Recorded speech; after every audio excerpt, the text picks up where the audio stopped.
Hello everyone and welcome to Edmond Mindaro's channel. And another Lazada Pashcash tutorial ulit ang isi-share ko sa inyo on how to pay Lazada Pashcash loan credit before due date using GCash. So sa mga bago lang, ano ba ang Pashcash loan credit sa Lazada? Isa itong features ni Lazada na pwede kang mag-loan anytime according sa needs mo kung magkano ang gusto mong i-avail na loan amount at mabilis lang din ang approval at mababa din ang interest niya unlike sa ibang loan apps.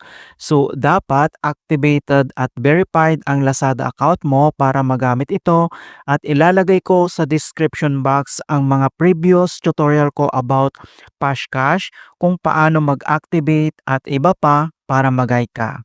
So, stay tuned ka lang mga kaibigan at start na natin. So, ang next step, open lang natin ang ating Lazada application. So, click mo lang yan. And then dito sa ating homepage, dito lang sa baba ay kailangan mo lang i-select dito yung account. So, click mo lang yan. And next step, so dito sa ating account profile and then scroll ka lang. At dito sa gitna makikita mo yung My Lazada Wallet. Alright, ito siya. So, nandito yung Lazada Pay Later, yung wallet natin. And next, makikita mo na dito yung Pashcash Credit. Alright, so ongoing yung loan natin at magdudue date na tayo. So, kailangan na natin itong isettle. Okay, so ang next step, so i-click mo lang tong ongoing loan. So, tap lang natin yan. And then madadirect ka agad tayo dito sa Pashcash. So nandito yung available credit natin at ito yung nagamit natin na use credit. So ito yung ating amount due. So nearest due, so November 25 bukas. So due date na natin at kailangan na natin yan bayaran. Okay, so nandito naman yung other details information. So may loans and repayments. So pwede mong i-view yan. So click mo lang yan.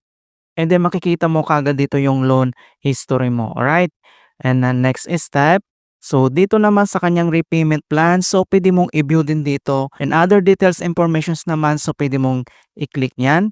And then nandito na siya. Alright?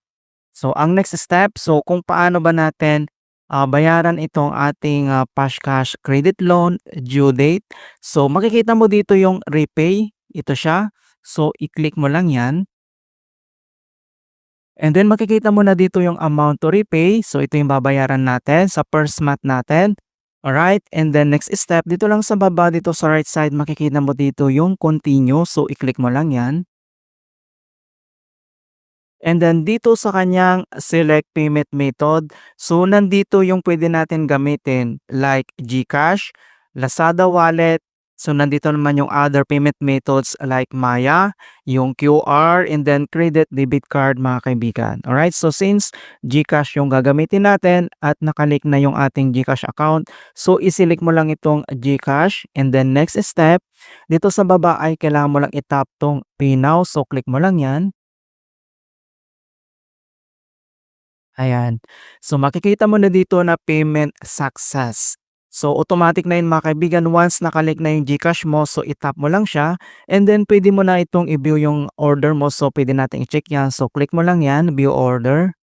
Ayan. So makita mo na dito na paid na tayo sa ating Lazada Pashcash Credit bago tayo mag-due date. Okay, so ganun lang po kasimple mga kaibigan. Mag-comment ka lang dyan sa baba kung ano pa ang other question mo mga kaibigan. Okay? So, and please don't forget to like this video and subscribe to my channel for more quality content. Thank you guys and see you in my next tutorial.